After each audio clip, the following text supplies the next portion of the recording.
Good morning, Facebook family and friends and my YouTube subscribers. Today it is Monday, December 5th. The year is 2016. So I'm continuing the stories about me and Earl when we first met in the late 90s. We started dating in 1996. I did a couple of videos. And in the last video, in 1998, in the summer, I bought a house downtown Atlanta in 1998. Beautiful house, had a swimming pool, 3-car garage, was gated, sat on top of a hill. It was like a little mini estate. It was in the ghetto at that time. The area was called the Old Fourth Ward. The Old Fourth Ward is no longer the ghetto today. It's a very nice area over there now, and white folks took over. Gentrification has changed that dangerous neighborhood. When I moved in there, was shots fired, people getting shot and killed, all up in it. It was all kinds of stuff. The neighborhood was filthy. Burned up houses, trash everywhere. It was not a good neighborhood. Gentrification changed that area. The early pioneers such as myself who moved there in 1998. As y'all can see Vegas over here sleeping. So Earl and I moved in together in 1998. Now, I want to say this, up to 1998, Earl and I had a great relationship. He lived in his place, I lived in my place. We had had some issues, some minor little fights. But nothing like what was going to prepare us when we moved in together on Rankin Street. We had a lot of people who were against us living in that house together. People who were our friends and family members. They did not like it because a lot of people were jealous and envious that we had this beautiful home, nice cars, and we lived in this nice, beautiful house on top of this hill downtown Atlanta. People did not like that.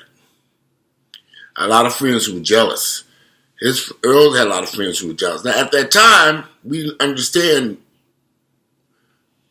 We didn't recognize this as jealousy. Now, as older men, we realize that these issues about us living together. And also, there was another issue taking place in Atlanta. HIV was killing these homosexuals dead in the city. HIV was running wild in Atlanta. I had a lot of friends who were sick. Earl had a lot of friends that were sick. They were dying left and right. When Earl and I met in 96, between 1996 and 1998 or 99, we had lost so many friends to HIV and AIDS, it just frightened us. And when you're losing people dying from AIDS left and right, you don't know what the hell is going on. You see somebody healthy and in good health, and just days later or months later, you see them there dying. And so this was a motivation for Earl and I to get to stay together. Because we were getting tested regularly. We were both HIV negative. We didn't have any issues with HIV. But when you're watching a lot of your friends die, I mean, they were dropping dead left and right. I mean, it's hard to even explain. All I can tell y'all is that I lost hundreds of friends here in Atlanta who died from AIDS. Earl lost hundreds of friends, people he knew for years. He's from Florida. People he knew from Florida died from AIDS. I'm from Cincinnati. I graduated high school in Cincinnati, Ohio. People I knew from Cincinnati, Ohio who moved to Atlanta died from AIDS. There was so many people dropping dead from AIDS here in Atlanta that you didn't know what was going on. You didn't know. It was very strange. So that was one of the things that helped, I guess, became the glue for Earl and I. It may sound odd, but that's what kind of kept us together because we were having a sexual relationship and we loved each other and we didn't want to die from AIDS. Little did we know we was going to kill each other from living in that house together. Now, living in that house had some major issues because of family members and friends. It was just, my friends felt that they could always just come over when they wanted to. Well, now that Earl was living there, they couldn't. Because that was just, they were, but they didn't understand that. I'm drinking tea this morning. Actually, I made tea with lemon and organic honey. It's very good. I wasn't feeling that coffee today. But I don't have a lot. I was kind of out of coffee cream and I didn't feel like going to the store. So let me make some tea. So, but Earl and my friends clashed. Oh, it was terrible. My friends would be in the house, and so what they started doing is, say, for example, I'm just going to use it for an example. I was looking for curtains for the house. So one of my friends said that he would help me make the curtains for some of the rooms I was going to put curtains at. So Earl wanted to go look at the fabric for the curtains too. So me, Earl, and a friend of mine got into he had a Ford Expedition at the time, truck. I did. I had a Ford Expedition. We got in that truck and we were driving to the fabric store to look at the fabric for the curtains. And my friend and I were having this discussion, and all of a sudden he just starts saying all this horrible stuff about me in front of Earl. And I'm sitting there looking at him like, what is this man's problem? But what this person was trying to do was sabotage my relationship with Earl by saying all this shit. And it pissed me off. I'm like, well, what did you say? Why are you saying this stuff? And especially with Earl sitting right here, why would you say this stuff? I mean, this is something that we should say. If you have a problem with me, you should just say this privately. You're a liar. You always lying. You this, that, yeah. You ain't can't nobody trust you. I mean, this is going on and on and on. And in retrospect, he was saying this stuff in front of Earl because he didn't want Earl. He was trying to throw a monkey wrench in between Earl and our relationship. And this person tried to several times. Now, knowing what I know today, I'd have stopped that expedition and threw that damn sissy out that damn truck and threw on Martin and went on about my damn business. I don't tolerate their foolishness. But back then, I was trying to keep my friendship with this person. Trying to, when you're younger, you're stupid. As you all can see, I don't have many friends running around in these videos anymore. Because you get tired of the nonsense. And that individual who was in that truck with me, every lover he had died from AIDS. All of them. Because, man, every time he would find a partner, they'd be dead just a few years later. And I never understood why this man, I mean, it just was the way that was. It was just the time, the era that we were in. And it's kind of devastating to keep meeting partners that die from AIDS. And I would just sit back, and this man was really bothered by this because some of my friends call him the Black Widow, because every time he got a partner, within 2 or 3 years, the person would be dead. And we'd be like, okay, what is going on here? But he was not the only person going through that. I know a lot of people who would enter into relationships, and 2 or 3 years later, their partner would be dead, from AIDS. It happened frequently. So this played a huge, HIV and AIDS played a huge part in being very destructive to a lot of people's relationships. Because you had a lot of people who couldn't find a partner. And then when they did find a partner, the person was sick and dying from AIDS. So I'm trying to explain, Atlanta was a crazy place back then. Things have improved, but this is my theory on gay men. I'm going to use black folks as an example. I am a black man. I grew up in Gary, Indiana. I grew up in a black community. But I don't go around them niggas. Now, what do I mean by that? I'm black. I'm very proud of who I am. I love Gary, Indiana. I love living in the black community. But certain people in the black community, I avoid like the plague. I'm gay. I'm a black gay man. I'm very proud of who I am. But I don't go around them sissies.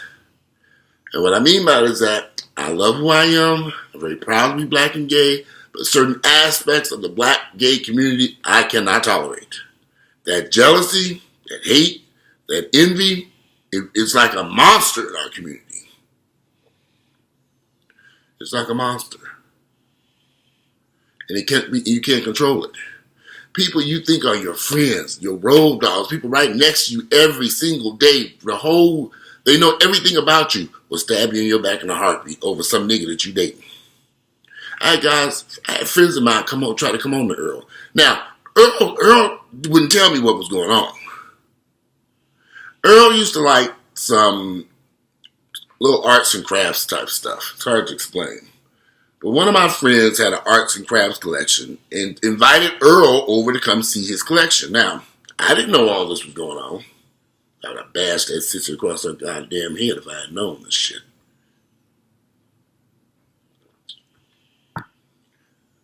A friend of mine A close friend of mine who was into this arts and crafts thing. This was the night there, some bullshit. And Earl was into this mess.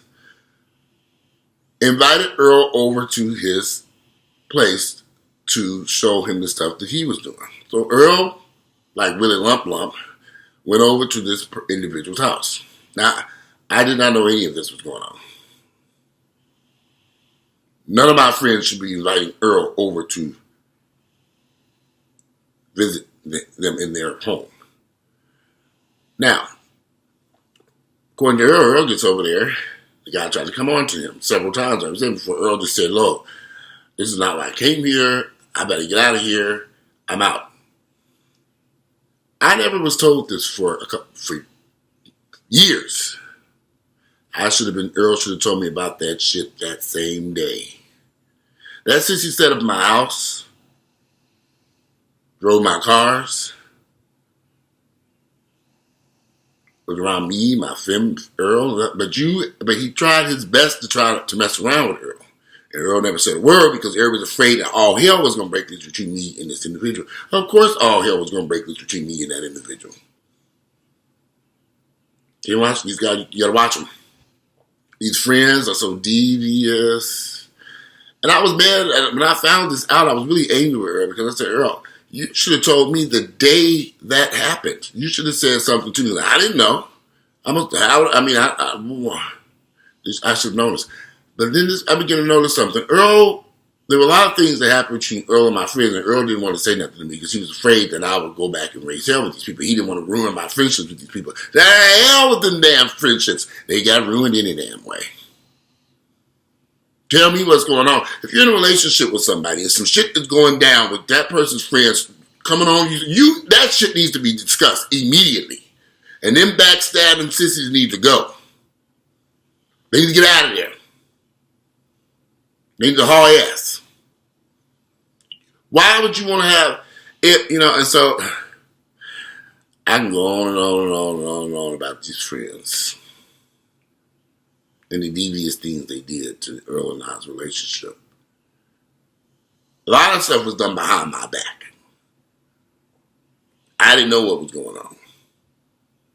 I was running a construction company, renovating houses, working. I didn't have time for this nonsense. And a lot of these guys I'm talking about worked for me. They were driving our trucks. They were working on the houses. They were doing painting. They were doing floors. They were doing all kinds of stuff.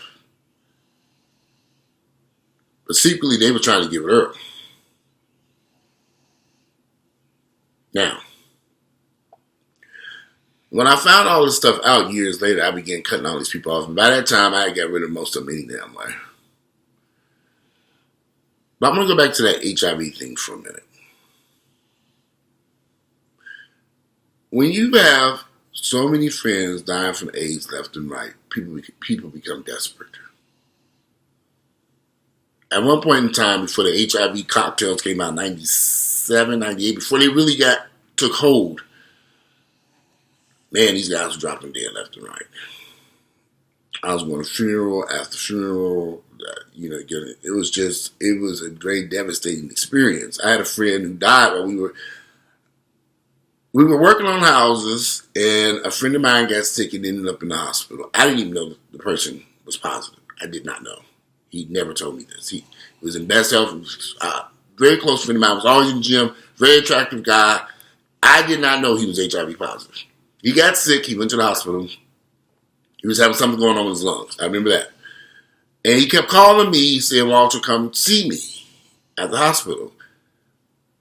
But I was busy working on these houses, and I'm thinking, well, shit, when he get out the hospital, I'll just see when he get out or whatever. And I was like, and the guy started calling Earl.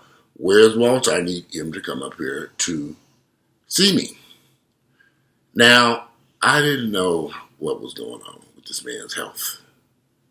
We just thought he was in the hospital and he's going to get out and everything's going to be fine. So me and Earl had this huge battle one night because Earl kept saying, "Why aren't you going up there to go see so-and-so?"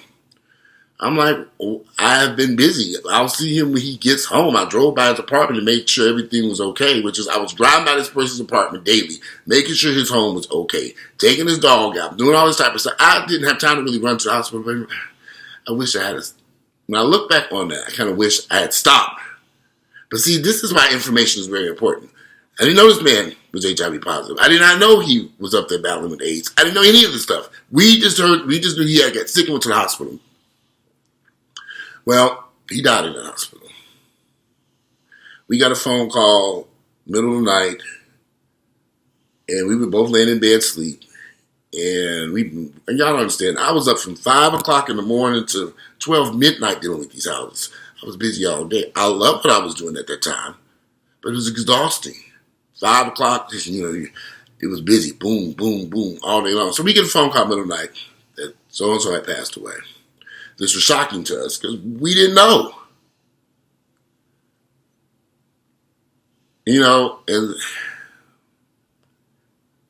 And this was someone that we both liked, who was the sweetest, kindest person, never caused any problems in our relationship.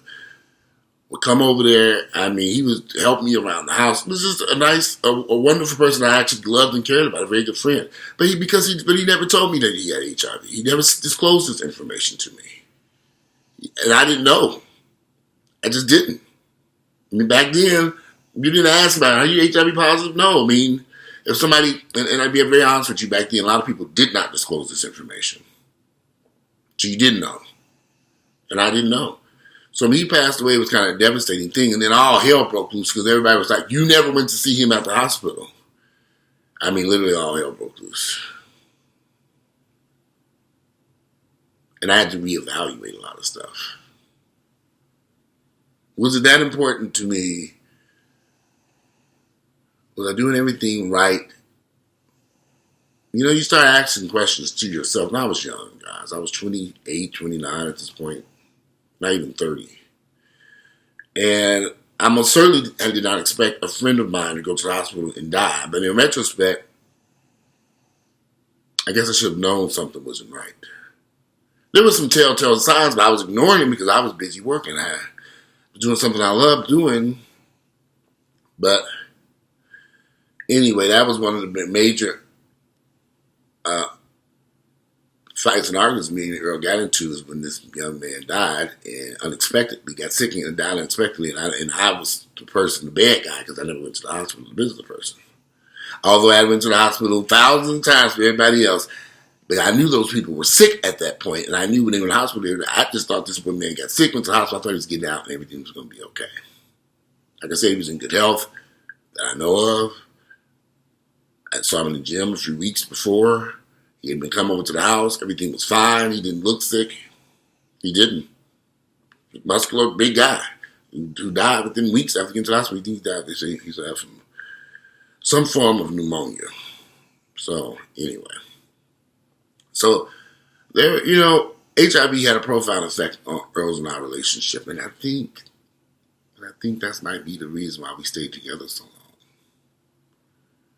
Because we saw so many friends die, and we were fearful about running out and being with other people, because you just didn't know what was going on back then. You just didn't. So I'd have to really get his opinion on that. I'm going to have to talk to him about that. I would like to do some videos where Earl works, and I do these videos in the morning time, and he comes in the evening time, he's tired.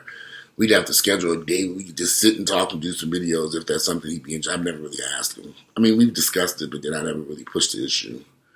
Because I know some people saying they would like to see Earl in some of the videos. I think it would be interesting to see me and Earl up here fighting and cussing each other out, trying to kill each other on these videos. No, I'm just kidding. We have a loving relationship, like most black folks. But anyway, it is Monday, December 5th. So I'm going to continue this series later on. I'm trying to do about 2 or 3 videos today, because I figured I was going to hang around the house today. I got this sweater on. I had to turn the heat. Last night was freezing cold. And I can't sleep with a lot of heat. So when I got up this morning, I turned the heat up a little bit, but I didn't turn it up enough. When I finally got out that damn bed, I said, damn, let's go house. I saw the dogs over there shivering. I said, shit, turn this damn heat on, motherfucker. So I turned the heat on, made my little tea. Ray makes a little tea. Yeah, but I think when I look back on that period of time in my life with Earl and I, we first got together in the middle of the AIDS crisis. A little interesting tidbit. When Earl and I first got together, we dated for about 6 months. We dated. We got to know each other. We did the little HIV testing thing before folks was even getting the HIV testing thing. We went to go see. He was worried about me. I was worried about him. We both had our concerns. I had been to prison and all this other stuff else. So we were some issues. So we said we were going to make sure we did the STD testing and the HIV, everything came back clean. So we had been dating for months. And so finally we decided, okay, we're going to go ahead and, it was around the holiday season too. I remember that. I had a Christmas tree up. And I had something that happened and we ended up back at my place. And here we were about to, in bed. We'd been in my bed numerous times before, but we had never really had sex. Not that type of sex. We had food around. So, Earl's in bed laying next to me, and we talking, and then the subject came up about we was going to move around. We were going to have sex. And then Earl said, well, since we both clean, he didn't want to use a condom. Now, this was kind of shocking to me. We've been dating for months. We had the discussion about condoms. We had got tested together. But all of a sudden, Earl didn't want to use condoms since we were going to be together. We only been together 6 months at this point, if that long. This was in 96, 97. So, it had to be 96. So, I had met plenty of guys that I had wanted to be with and dated for a little while. And when it came to the no condom thing, I cut them off. I didn't play about them condoms back then. Hell no. But with something about Earl I really liked, the fact that we got tested together, we done so many things together, we were having a great relationship. And we sat there talking. We skipped the sex that night, but we had a long talk. I remember that night me and Earl talked about. We got in bed we had come from some function of some type, and we got in bed around 12 and 1 o'clock, maybe. And I remember I had a Christmas tree I had this massive apartment. I had a Christmas tree in the bedroom, I had a Christmas tree in the living room. I remember us laying in bed with that Christmas tree on, just talking. We talked all night. We talked to about 6, 7 o'clock in the morning about that. If we're going to do this without condoms, how can I trust you? How can you trust me? Why don't we want to use condoms? Is this going to make us closer? Is this going to mean what we had this long? I had 1,000 questions because I wanted to know. Because I was the king of condoms back then. You wouldn't get in bed with me without a condom. But here I was laying next to a man I loved and cared a lot about, that I really felt I could have a future with. For the first time ever, do we ditch the condoms or not? And we'll talk about that in my next video. We'll continue that subject. But we talked all night long that night about not using condoms. It was not an easy decision for me. In the middle of an AIDS crisis, the only thing that's going to protect us is a little piece of rubber, and we're not going to use it. What are we thinking? Do we trust each other that much? Do we love each other that much? What do we want from each other? Where are we going with this? Anyway, we'll talk about the next video. Today is Monday, December 5th, 2016, and I'm out of here and get up, do something with your lives productively. And I'm ready to make some more tea. I'm out.